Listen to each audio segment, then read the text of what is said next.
Hi, I'm Alana and welcome back to YogaYin. I'm going to take you through a sequence that I put together today specifically for women with Polycystic Ovarian Syndrome, that is PCOS. This is a syndrome that affects many women, unfortunately, and it can be a very painful one, and it can also make you put on weight and add to insulin resistance and increase your chances of having a heart attack. So I thought I'd put this together for you today. I hope it helps. Namaste. Now another pose which is really good for a polycystic ovarian syndrome is Savangasana, shoulder stand. So I'm going to take you up into that now. Inversions are really good practices for the body. They bring the blood back to the heart. They're very good for insomnia and they're very good for anxiety or any pain. So when you're ready, I want you to keep your arms nice and close to the body and the palms facing down. Now, if you are menstruating or you have any neck or eye injuries, please don't practice this. We'll practice legs up the wall instead, which I'll show you in a minute. When you're ready, inhale, raise the legs. We're going to come into Halasana Plow Pose, just taking the feet behind the head. Bend the knees here if you need to. And then bringing your elbows close together, placing the hands as close to the shoulder blades as you can, really supporting your back and then raising the legs. Up. You can hold it here for 5 to 12 deep breaths.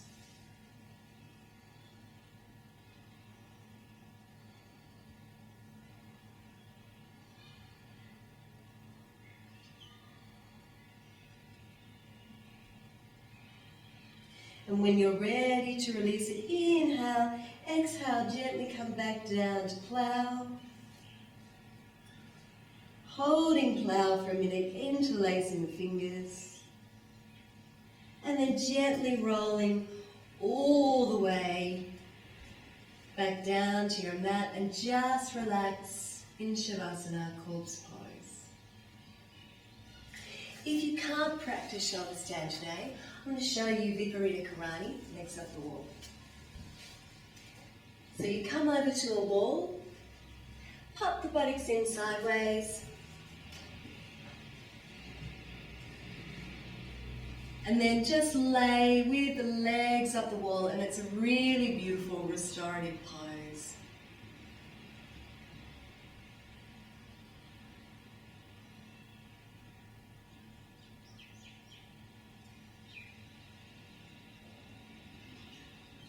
And again, you can stay there for up to 10 minutes if you wish.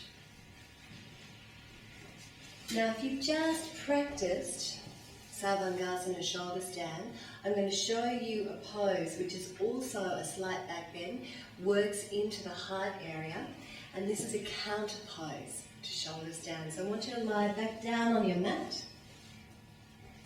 This is Matsya Asana, fish pose. Point your toes, and when you're ready, you're going to roll your hands underneath the buttocks, and just pin the buttocks down, and then come up onto the elbows. Bring the elbows in towards one another. Inhale here, and exhale, drop the crown of the head. And if you need to hold it here, fine, or if you could bring the crown of the head all the way to the mat, do so. And I like to hold this pose for about 6 deep breaths.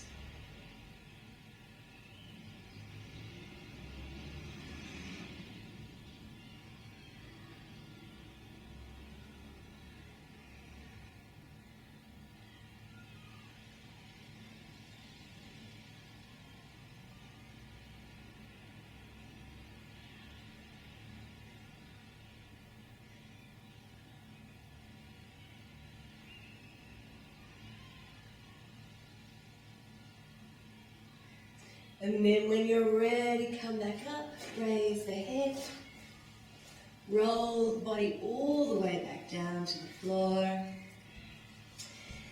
So Matsyasana fish pose really opens up the heart area, and again it stimulates your sympathetic nervous system, so it gets the body moving and active. Taking your arms out to the side now, palms facing down, we're going to go through our last pose. Inhale when you're ready. Draw the knees into the belly. Inhale here, and we're going to come into Jatari Parivriti, full body twist. Inhale and exhale, take the knees to your right. Turn your head to look at the opposite palm.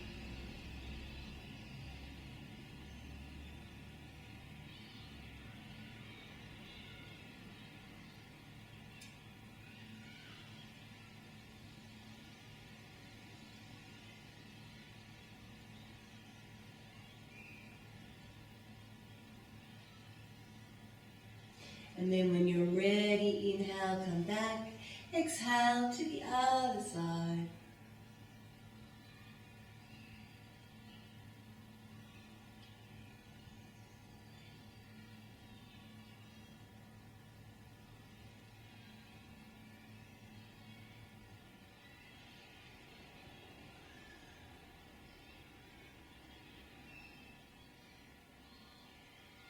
And then come back to center, hug the knees once more, and you can lie the body in full Shavasana, palms facing upward, and just really relax here.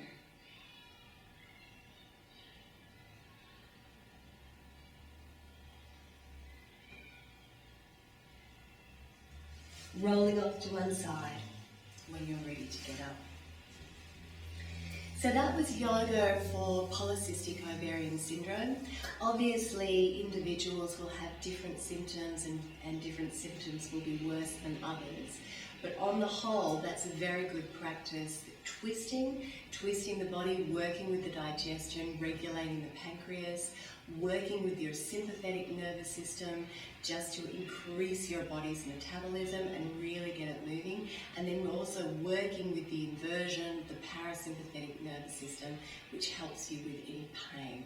So I hope you enjoy that. I hope it helps, and any feedback is very welcome. Namaste.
so I want you to come down onto your mat. You're going to come to the back of your mat and just...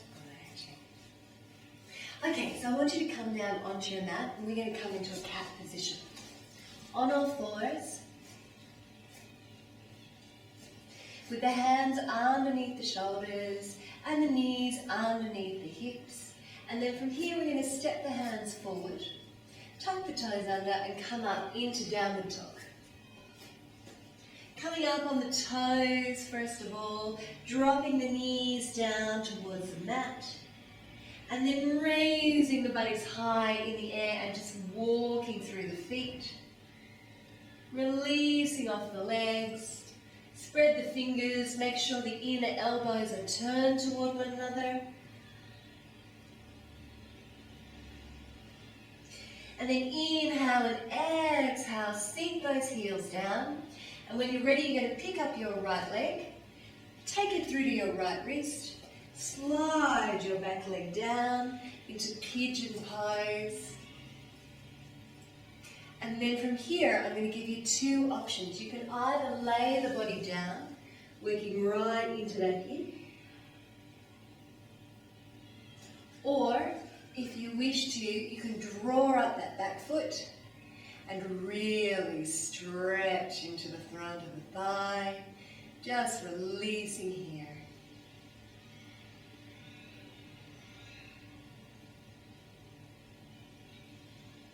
This is a really good pose for getting into the quads.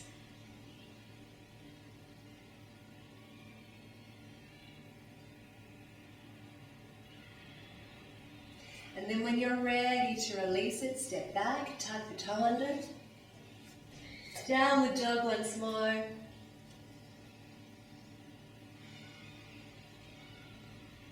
And then when you're ready, coming on to the other side, bending the knee, sliding the back leg down, either laying the body down,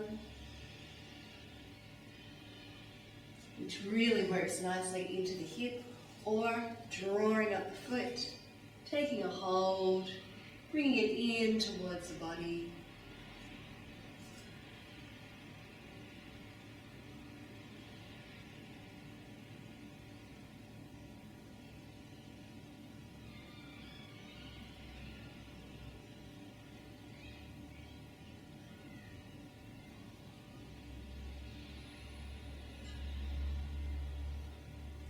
And then releasing it when you're ready.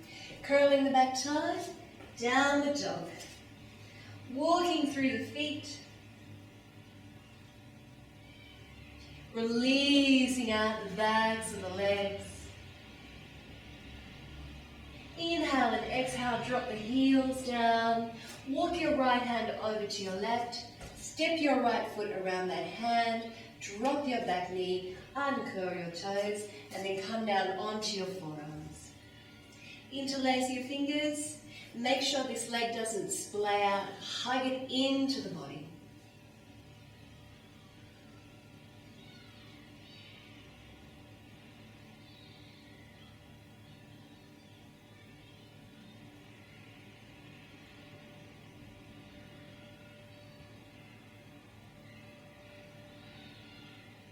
And when you're ready to release that, come back up, step back. Step the left hand over to the right.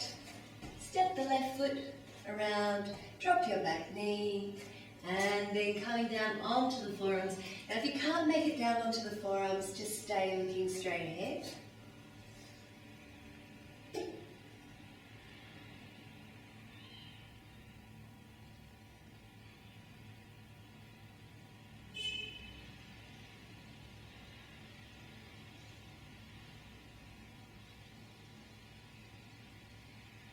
And then when you're ready, come back up. Step back to downward dog. Walk through the feet once more.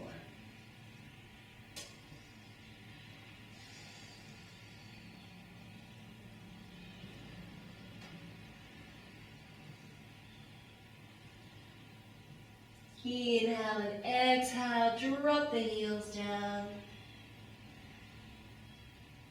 And then when you're ready, drop the knees, Coming back into a cat position. And then bringing the buttocks to the heels, we're going to take the legs out in front of us. I'm going to face you so you can see what I'm doing.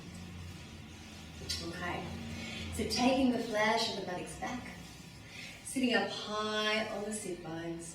We're going to bend up your right knee. I'm going to mirror you, so I'm going to use my left. And then take the sole of that right foot in to the thigh. You'll find that you're sitting on a slight diagonal, so just adjust so you're twisting over that extended leg. Inhale from here and raise the arms. And exhale, fold down, taking hold where you can and dropping the head to the knee.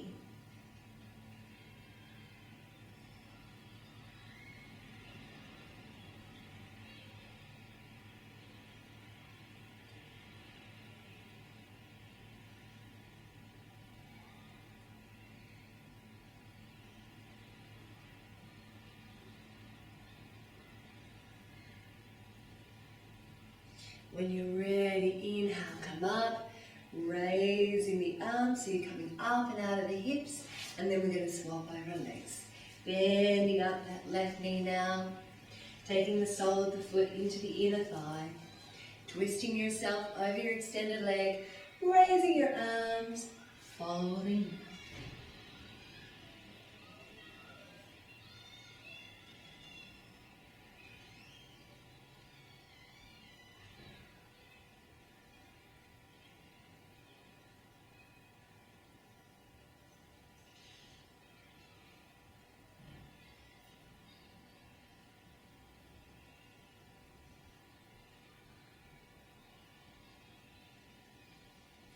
Inhale, gently stretch up, raise up and out of the hips, and finally coming into a full forward bend.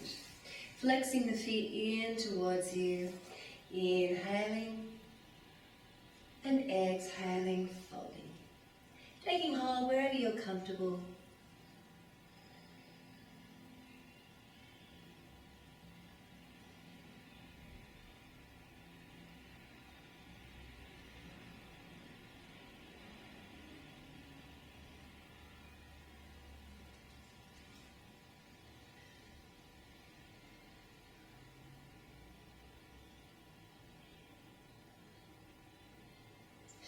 Inhale, look up, raising the arms, and then rolling back on your mat, hugging your knees into your belly for your lower back, gently rocking from side to side.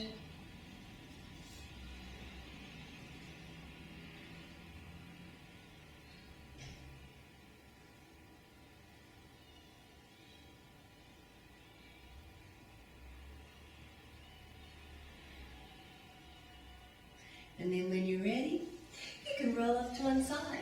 So you can practice that as a warm-up or a warm-down before you do your run. Some really good stretches there for stretching into the hips and into the quads and into the hamstrings. So I hope you enjoy them, and any feedback is appreciated. Namaste.